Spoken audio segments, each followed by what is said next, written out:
Hello बच्चों, आज हम आपको कुछ पढ़ाएंगे नहीं बल्कि आपकी ज़िंदगी को बेहतर बनाने के लिए कुछ आपको महत्वपूर्ण चीज़ों को बताएंगे।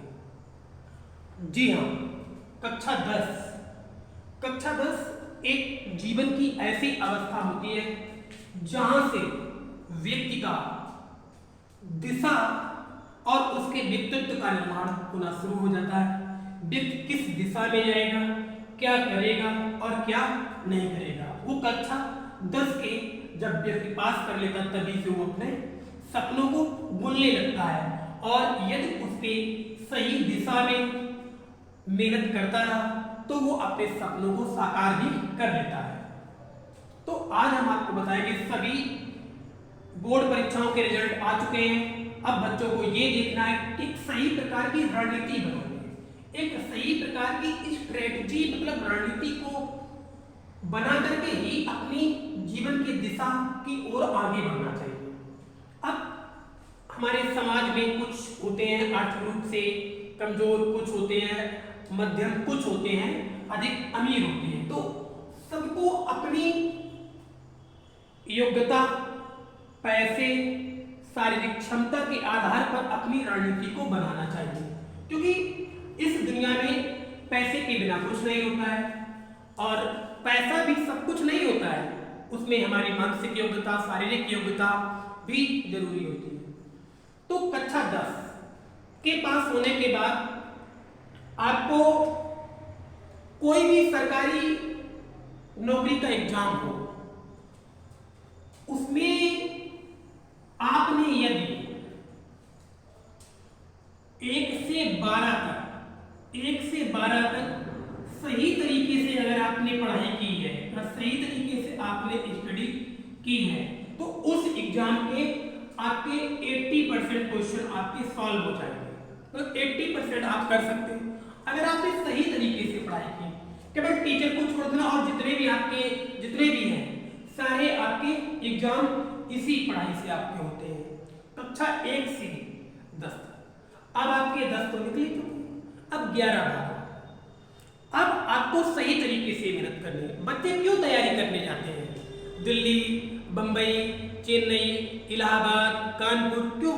क्योंकि उन्होंने कक्षा 1 से 10 तक सही तरीके से पढ़ाई नहीं की। अगर की होती तो फिर वो एग्जाम देकर सीधे पास हो जाते हैं। जो बच्चे अच्छे तरीके से पढ़ाई करते हैं वो कभी भी तैयारी करने नहीं जाते हैं। वो 1 से 12 तक पढ़ लिए और उन्होंने पेपर एग्जाम का पैटर्न देखा और एग्जाम के पैटर्न को फॉलो किया और 1-2 साल प्रैक्टिस की थोड़ी बहुत और एग्जाम क्वालिफाई कर लेते हैं। तो आपको पहला है कि 1 से 12 तक सही तरीके से पढ़ाई करें और सभी एग्जाम में जो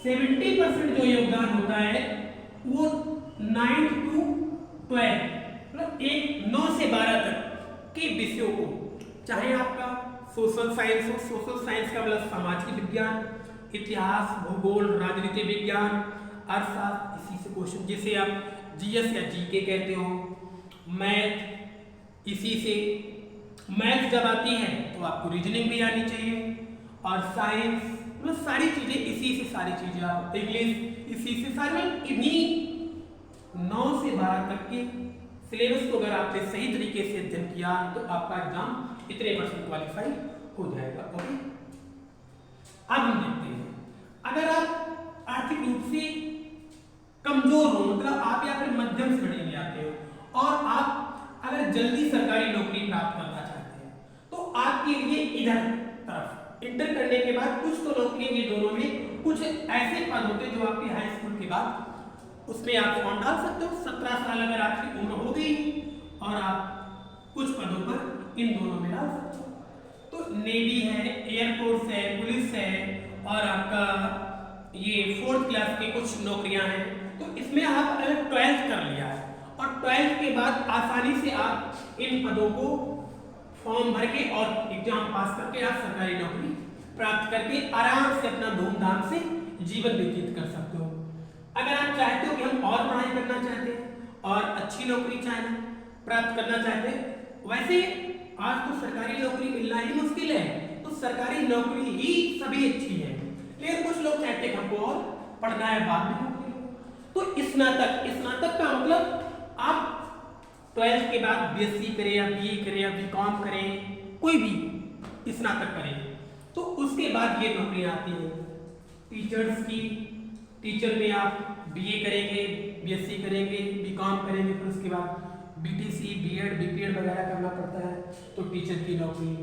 बैंक की भी नौकरी स्नातक के बाद होती है, पीसीएस भी स्नातक के बाद बनता है, और आईएएस जो कि भारत की सर्वोच्च सेवा है, ये भी स्नातक के बाद होती है।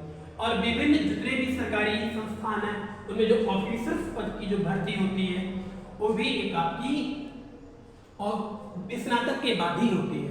फिर इधर डॉक्टर लिखा है, तो डॉक्टर के लिए कुछ लोगों का मन होता है कि डॉक्टर बने, सरकारी डॉक्टर, तो उसके लिए नीट करना पड़ता है, तो उसमें हालांकि बहुत पैसा लगता है, और नीट करने के लिए आपकी फिजिक्स अच्छी होनी चाहिए, आपकी बायोलॉजी अच्छी होनी चाहिए, और आपकी केमिस्ट्री अच्छी होनी चाहिए। इंटर के बाद एक टेस्ट होता है, फिर उसमें आप पढ़ाई, स्कूल मिलता है, फिर आप डॉक्टरी की पढ़ाई करते हैं, तब आप बन पाते हैं। तो ये आपकी जो सरकारी नौकरियां हैं ये आपकी अधिक समय में, मतलब जल्दी नहीं मिलती है, हाई स्कूल के बाद नहीं, इंटर के बाद नहीं मिलती है, इसमें आपको स्नातक करना पड़ता है और अच्छी सी तैयारी करना पड़ता है, फिर आपको ये नौकरियां मिल सकती है। ठीक, अब कुछ लोग ऐसे होते हैं उनको सरकारी नौकरी नहीं करनी, या फिर कुछ लोगों ने प्रयास किया, उनको सरकारी नौकरी नहीं, तो फिर क्या वो अपना जीवन निराश रूप में जिए? नहीं, उनके लिए भी विकल्प है, क्योंकि दुनिया में एक संभावना कभी खत्म नहीं होती है। हर एक काली अंधेरी रात्रि के बाद एक चमचमाता हुआ सूरज निकलता है, तो उसी प्रकार हारे हुए व्यक्ति के लिए भी एक ऐसी सुबह आती है जो कि संभावनाओं का हमें आमंत्रण देती है। अब देखो प्राइवेट क्षेत्र, मतलब प्राइवेट क्षेत्र का मतलब निजी क्षेत्र, तो अगर आप बड़ी बड़ी कंपनियों में अधिकारी बनना चाहते हो तो उसके लिए भी आपको बहुत ज्यादा पढ़ाई करनी पड़े। इसके बराबर उसमें आपको नौकरी मिलती है, तनख्वाहें मिलती है 10 लाख रुपए महीना, कितनी? 10 लाख रुपए महीना, गाड़ी मिलेगी, बंगला मिलेगा, सब कुछ मिलेगा, तो इसके लिए भी। और कुछ लोग होते हैं कि इतनी पढ़ाई नहीं कर पाए, तो उनको कर्मचारी का मतलब उसमें काम करने, तो काम आप तभी कर पाएंगे जब आपके अंदर स्किल हो, मतलब कौशल हो।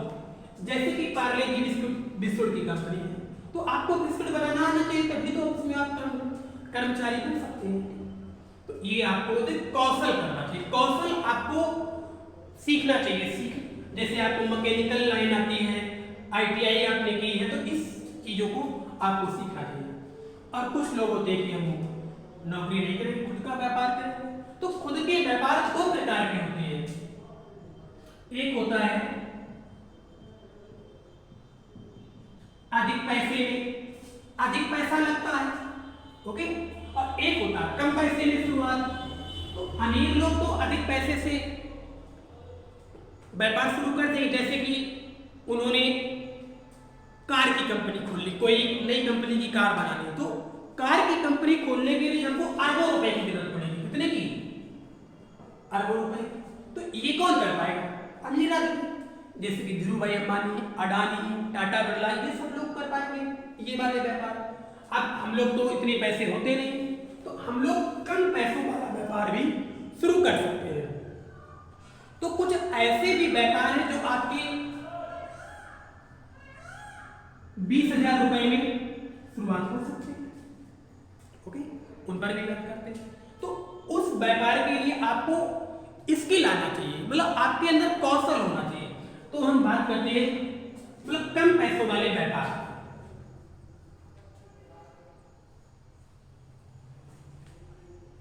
जैसे कि आपने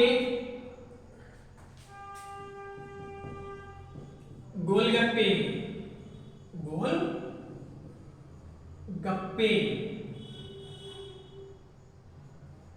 पानी तो नहीं है यार मुझे, गोलगप्पे, हाँ, तो गोलगप्पे की दुकान शुरुआत करने में कितने की जरूरत होती है? मुश्किल से 20,000 रुपए, मुश्किल से 20,000। तो इसमें क्या, केवल आपको गोलगप्पा बनाना आना चाहिए और उसका अच्छा सा पानी बनाना आना चाहिए। तो इसमें भी आप डेली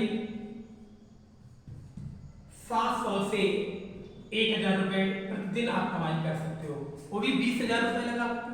तो ये भी एक बिजनेस है, अच्छा बिजनेस। कुछ लोग चाट की दुकान खोल सकते हैं, कुछ लोग ब्रेड पकौड़ा, मतलब खाने पीने के सामान। अगर आपको खाना पीने के सामान बनाने आते हैं तो ये चीजें आपके कम पैसों में शुरुआत हो सकती है। कुछ दुकानें होती हैं जो खाने पीने से नहीं होती लेकिन आप खोल सकते हैं। जैसे को अगर आपको सिलाई करना आता है, क्या आता है?